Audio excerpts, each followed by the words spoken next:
আসসালামু আলাইকুম এভরিওয়ান, সকলে কেমন আছেন? নীলা ব্লগস থেকে চলে আসলাম। আজকে আপনাদের একটা বাঙালিয়ানা রান্না দেখাবো, ধুন্দুল দিয়ে পুঁটি মাছ। ছোট মাছ খেতে অনেকেই পছন্দ করেন, ধুন্দুল দিয়ে রান্না করে দেখেন, এটা খুবই টেস্টি এবং মজা। প্রথমে আমি ফ্রাই প্যানে তেল গরম করে নিয়ে তার মধ্যে পেঁয়াজ কুচি দিব। এখানে মিডিয়াম সাইজের 2টা পেঁয়াজ কুচি করে দিয়ে বাদামি কালার করে ভেজে নেব। এখন একটু সামান্য পরিমাণ লবণ দিব, আপনি তরকারির পরিমাণটা বুঝে লবণটা দিবেন। তারপরে দিয়ে দিব 1 চামচ মরিচের গুঁড়া এবং 1 চামচের হলুদের গুঁড়া। আমি একটু মশলাটা বেশি খাই তাই বেশি দিয়েছি, আপনারা যদি একটু কমিয়ে খান তাহলে কমিয়ে দেবেন। এখানে একটু কষিয়ে নিব, তারপরে দিয়ে দিব আদা রসুনের পেস্ট দিয়ে ভালো করে নেড়ে কষিয়ে নেব। দুইটা একসাথে মিক্স ছিল, আমি 1 চামচ পরিমাণ দিয়ে দিয়েছি।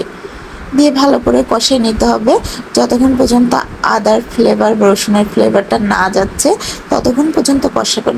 কষানোর পরে এখানে আমি ধুন্দুলগুলো কেটে রেখেছি, এখন এগুলো দিয়ে ভালো করে কষিয়ে নেব। ধুন্দুলে কোনো প্রকার পানি দিবেন না, এটা নিজের থেকে অনেক পানি উঠে যায়, তাই ধুন্দুলে কোনো পানি ইউজ না করাই ভালো।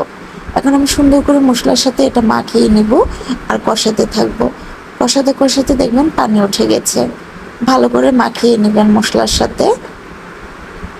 এই মাছটা কিন্তু আপনি হাত দিয়ে মাখিয়েও দিতে পারেন, যেমন পেঁয়াজ মরিচ গুঁড়া হলুদের গুঁড়া আদা রসুন দিয়ে মাছ দিয়ে ভালো করে মাখিয়ে বসাই দিতে পারবেন। কিন্তু ওইভাবে চেয়ে এভাবে রান্না করলে খাবারের টেস্টটা একটু বেশি হয়, আমার কাছে ভালো লাগে।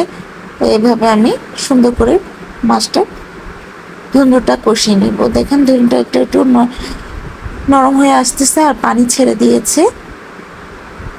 এখন এখানে আমি দিয়ে দিব পুঁটি মাছ, ধুয়ে পরিষ্কার করে রাখা হয়েছে। এখন আমি এগুলো তরকারির মধ্যে দিয়ে তরকারিটা জাল দিতে থাকবো।